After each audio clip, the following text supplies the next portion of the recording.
Владеачката партија ВМРО-ДПМНЕ во текот на вчерашниот ден одржа трибина во Долнени, каде од граѓаните побара идеи и предлози кои би биле вметнати во новата програма за претстојните избори. На трибината во Долнени се обрати Никола Тодоров, кој истакна дека ВМРО-ДПМНЕ е постојано на терен да ги слушне проблемите и сугестиите на граѓаните. Ние заедно со граѓаните сега и со нивните идеи, слушајќи ги нивните идеи, ја подготвуваме програмата за престојните избори во април 2016 година.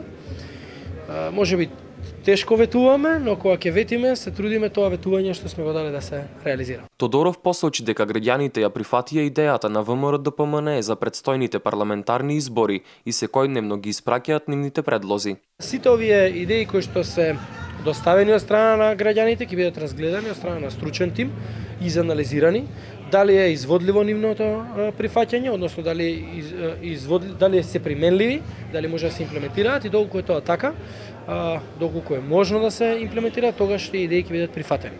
Не сакаме да ветиме, не сакаме да дадеме голи ветувања, никогаш тоа не сме го правеле, не даваме ветување само со цел да добиеме некоја подршка. Министерот Тодоров на трибината говореше за дел од крупните проекти спроведени од оваа влада, како отписот на долгови кои им помогна на 15.000 граѓани, мерките за вработување, низа мерки во здравството, намалување на цената на лековите и мерки во повеќе области.